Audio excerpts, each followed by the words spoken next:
1819, only a little over 100 years ago, Stamford Raffles, a far-sighted official of the famed East India Company, realized Britain's great need of an important base in the Indies for future expansion of Eastern trade, and against advice and wishes of his company, secured by agreement from the Sultan of Johore an island off the extreme southern tip of the Malay Peninsula, and here founded Singapore, a settlement destined to become, within less than a century, one of the greatest commercial ports and the most strategic point of the British Empire.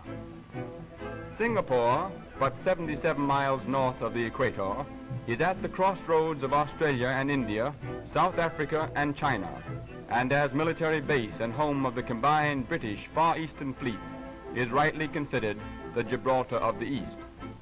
Garrisoned at Singapore are regular seasoned troops composed of European, Indian, and Malay units.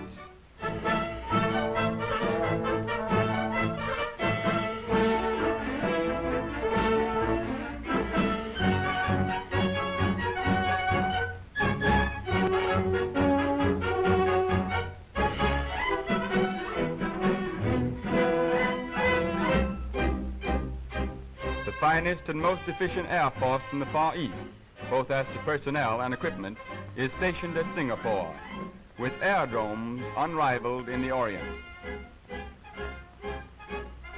The busy harbor and waterfront, the fine buildings and crowded modern streets bespeak her importance as a free port and the greatest transshipment center in the East, where practically everything that is made can be purchased duty-free, with the result Singapore one of the cheapest shopping centers in the entire world.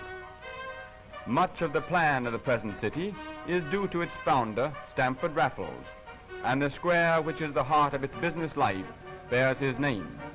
On it face many banks, offices, retail and commercial establishments, and through it during the business day passes a steady stream of pedestrian and vehicular traffic. To protect motor cars against the direct rays of the equatorial sun, cloth covers are often used. Of Singapore's estimated population of 500,000, more than 55% are Chinese, though the majority are coolies and laborers, and their commercial interests are vast and of the greatest importance. Some originally immigrants from China, and others descendants of the pioneers who came to trade when Raffles established the settlement.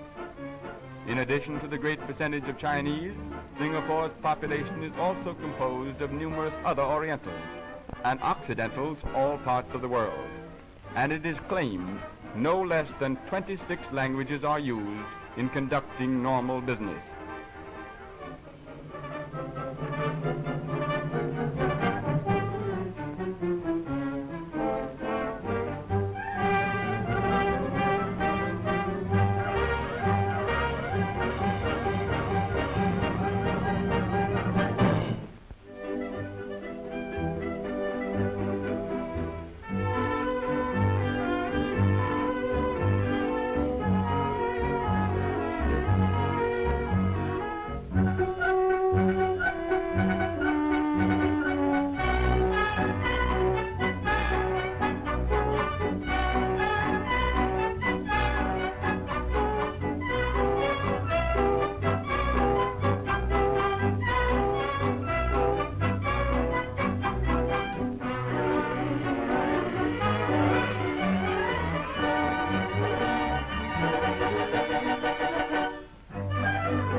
The cosmopolitan population works and lives together in harmony and religious freedom.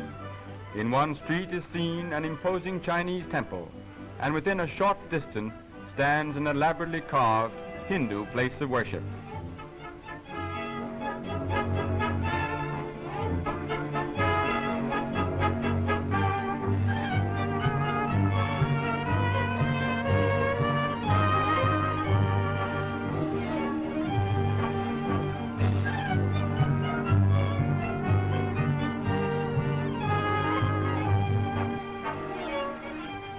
The Muslims, and there are many, bow toward Mecca beneath snow-white domes of a mosque of the Prophet.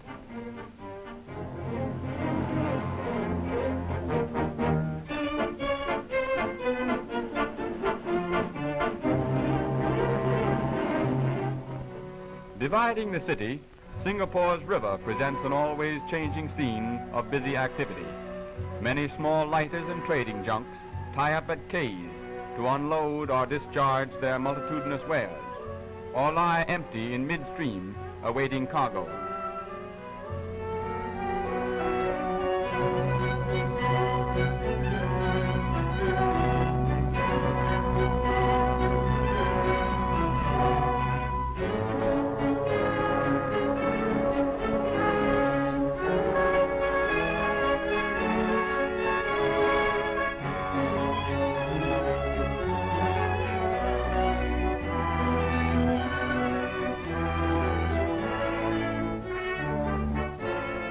The shipping activity is even heavier upstream, where the river is narrower and the quays more congested.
The Chinese believe their boats must see where they are going, so large eyes are placed upon the bows.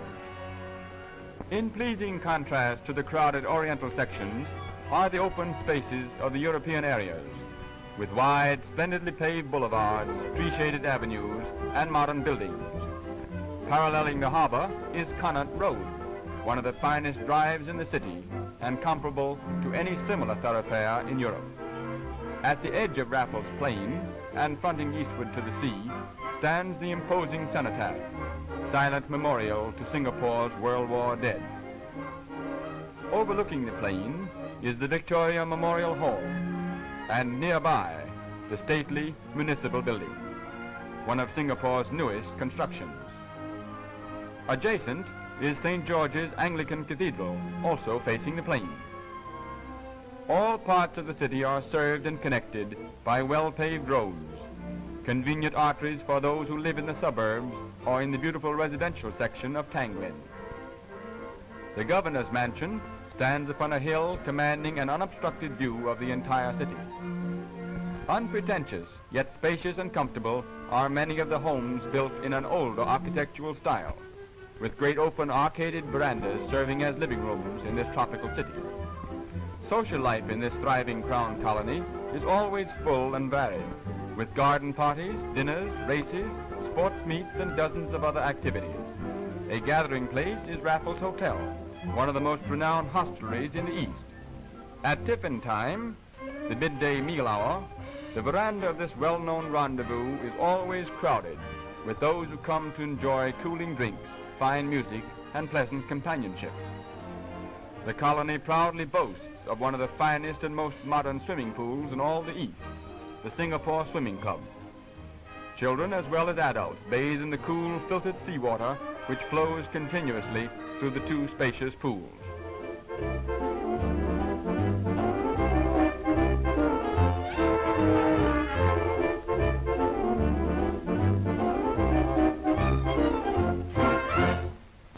Devoted and loyal Chinese servants called amas watch over and care for the European children.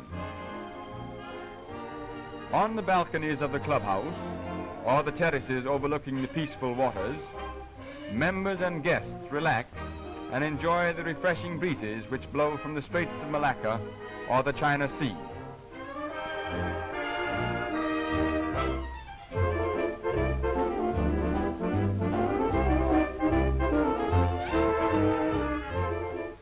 Here on this tropical island, which was once but an impenetrable jungle, along the coast of which ships of the past sail with temerity, England has built a great city and established for the trade of all nations a mighty guardian in the East.